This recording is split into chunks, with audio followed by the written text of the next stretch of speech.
Ume Kenjiro, l'un des pères du Code civil au Japon.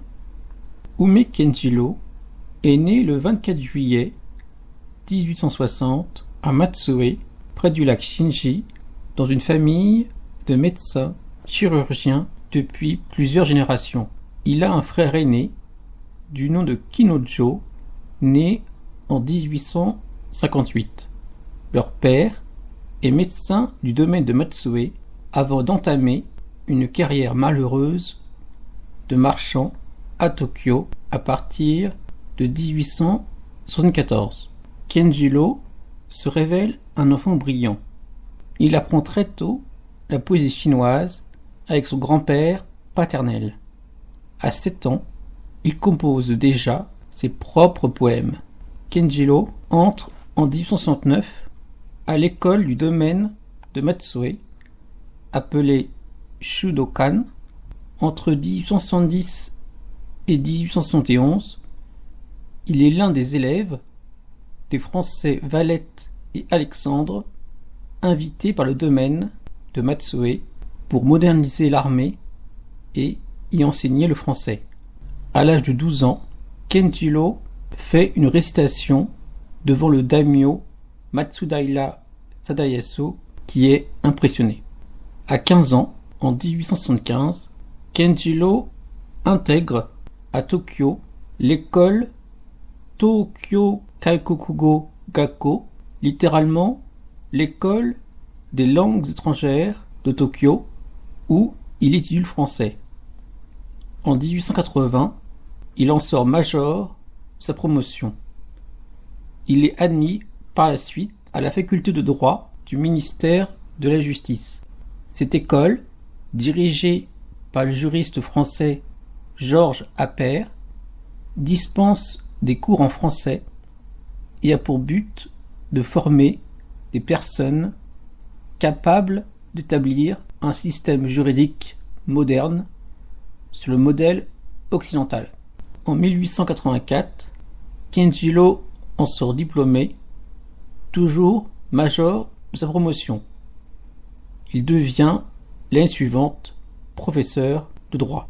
Le 16 décembre 1885, Ume Kenjiro reçoit l'ordre de se rendre en France pour 3 ans afin d'y étudier le droit tout en bénéficiant d'une bourse du ministère de l'Éducation. Il arrive le 30 janvier 1886 à Marseille. Le 1er février, il prend le train jusqu'à Paris.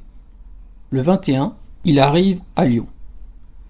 Dès le 24 février, il suit des cours à la faculté de droit de l'Université de Lyon avec des professeurs de droit romain comme Appleton et Audibert.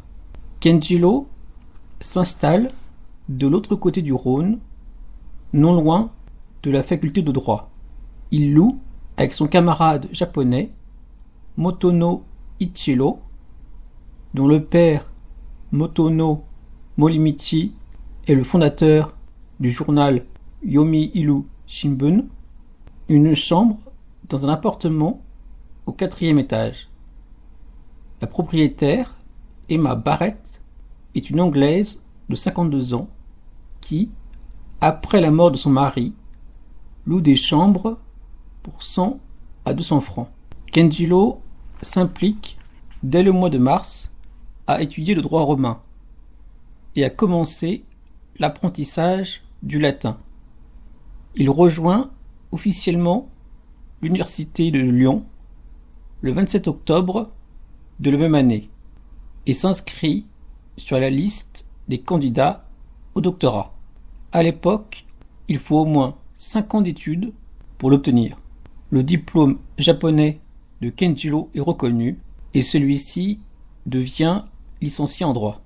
Pendant son doctorat, Ume Kenjiro étudie principalement les pandectes, donc les méthodes de rédaction des codes civils, l'histoire du droit et le droit constitutionnel. Il suit les enseignements des professeurs Berthélémy, Blondel, Keimer, Fleuret, Audibert. À l'époque, pour soutenir une thèse de doctorat, il est nécessaire de passer 3 euros. À l'issue de chacun d'entre eux, le jury annonce sa note avec une boule. Blanche pour excellent, rouge pour résultat satisfaisant et noir pour échec. Pour les 3 euros qu'il passe entre avril 1887 et juin 1888, Kenjiro obtient seulement des boules blanches.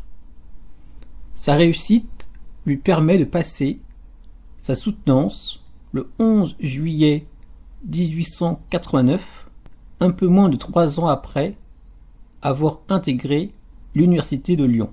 Le jury est composé du professeur Mabir, assisté des professeurs Keimer, Appleton et Audibert. À l'époque, pour obtenir un doctorat en droit, il est nécessaire d'écrire 2 thèses, l'une sur le droit romain, l'autre sur le droit français. La thèse de Kenjiro, intitulée « De la transaction », comporte 3 parties. La première sur le droit romain, la deuxième sur l'ancien droit français.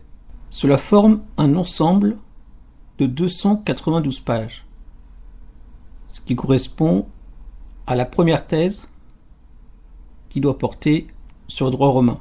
La troisième partie aborde le droit français contemporain avec le plus souvent en note une comparaison avec les codes civils italiens et le projet de code civil japonais.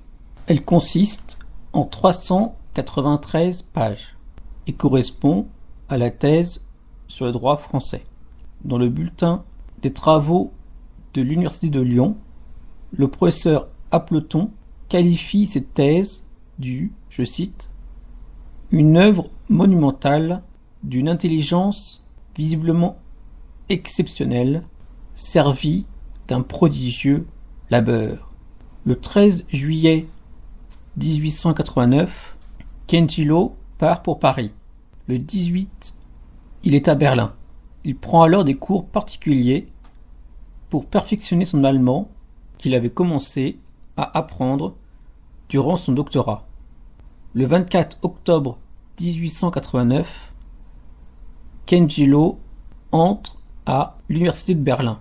Il assiste alors aux cours des professeurs Joseph Kohler, Ernst Etsch, Otto Dambach et Heinrich Brunner.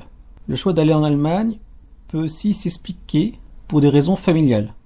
Le frère aîné de Kenjiro, Kinojo, avait en effet fait des études à Berlin, quelques années plus tôt. Là-bas, il avait eu un fils, prénommé Adolphe, avec une jeune Allemande. Kinojo avait délaissé ses enfants et avait même oublié de payer sa pension alimentaire. Un procès eut alors lieu qui l'obligea à verser la somme de 24 marks par mois jusqu'aux 14 ans d'Adolphe. Mais Kinojo retourna au Japon en 1883 et arrêta de payer.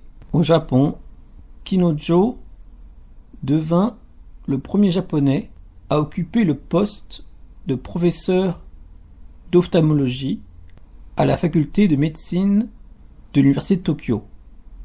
Mais malade, il se retire et meurt en 1886. Il laisse à Kenjiro, son cadet, de lourdes dettes que ce dernier met plus de 10 ans à rembourser intégralement. Le séjour en Allemagne d'Ume Kenjiro est assez bref. Au début de l'année 1890, Kenjiro reçoit l'ordre de rentrer au Japon. Il emmène avec lui le petit Adolphe, fils de son frère décédé. Ume Kenjiro entame au Japon une carrière de professeur à l'université impériale. À ce moment-là, de longs débats ont lieu sur la volonté de moderniser le système juridique japonais et notamment d'établir un code civil sur le modèle occidentale. Le gouvernement Meiji cherche en effet à s'affranchir de la domination des Européens imposée suite aux traités inégaux de la fin de l'époque Edo. On cherche notamment à créer un code civil nippon. Le gouvernement japonais fit d'abord une traduction en japonais du code civil français, puis fit appel au juriste français Gustave Boissonnade pour rédiger un texte original. Une première version est achevée en 1880. Dans sa thèse, Oumet fait référence aux travaux contemporains de Boissonnade et à ce projet de code civil japonais.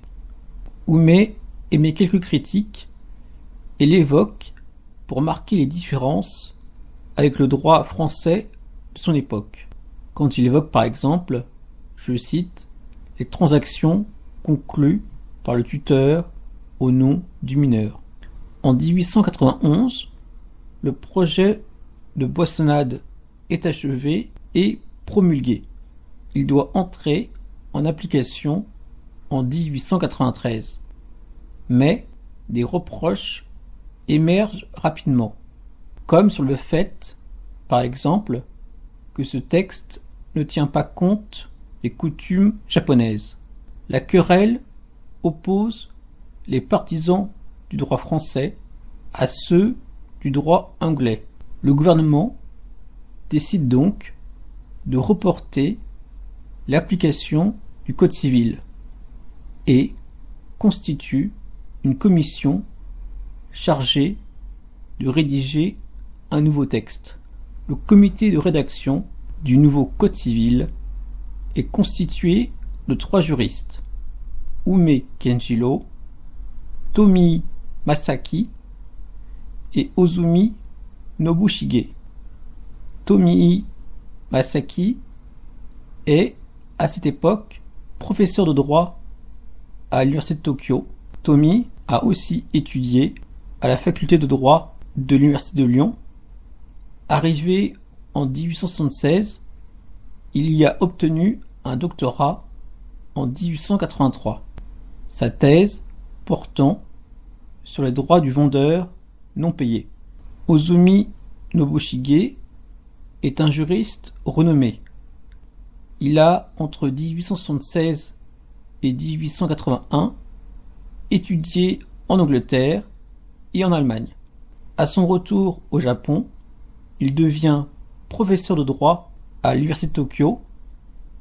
Ozumi est aussi le fondateur, en 1885, d'une école de droit anglais. Et, en 1888, il est le premier à obtenir au Japon le grade de docteur en droit. Ces 3 illustres juristes élaborent ensemble le texte du Code civil japonais qui est promulgué le 28 avril 1896. En 1900, paraît une traduction française réalisée en partie par Tomii Masaki, qui, je le rappelle, a étudié à Lyon. Alors, quelques détails de ce texte. Par exemple, on fixe la majorité à 20 ans. L'âge minimal pour se marier est fixé à 15 ans pour les femmes, 17 pour les hommes. Et la femme mariée ne peut faire des actes, des contrats, sans l'autorisation de son mari, hormis sous certaines conditions. Les liens entre Oumet Kenjiro et la France persistent après son retour au Japon. Oumet Kenjiro est ainsi dans le comité de publication de la Revue française du Japon, publiée à Tokyo en français entre 1892 et 1897. D'ailleurs, Gustave Boissonnade en était le rédacteur en chef jusqu'en 1895.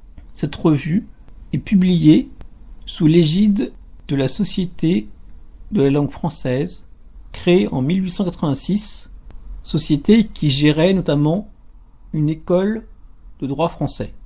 Oumé intègre aussi en 1895 la Société de législation comparée, fondée en 1869, qui a pour objectif principal de perfectionner la législation en s'appuyant sur l'analyse et la comparaison des droits étrangers.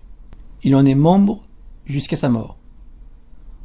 En 1900, Michel Revon, un juriste français, dédicace son histoire de la civilisation japonaise à son ami Ume Kenjiro.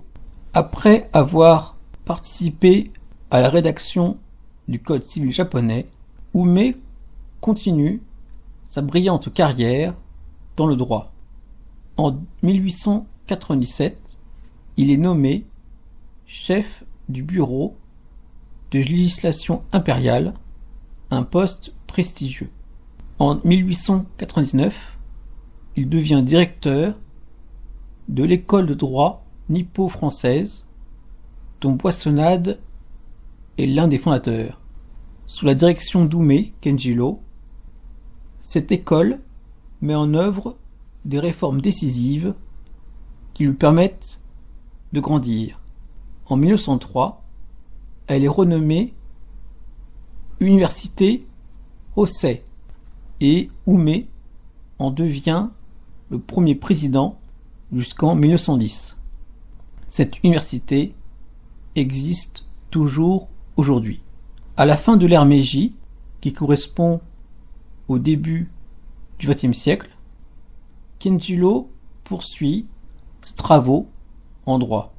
Il réalise plusieurs voyages en Corée pour aider notamment à la création du Code civil coréen. Mais, en 1910, il y tombe malade et décède subitement de la fièvre typhoïde. Il n'a alors que 50 ans.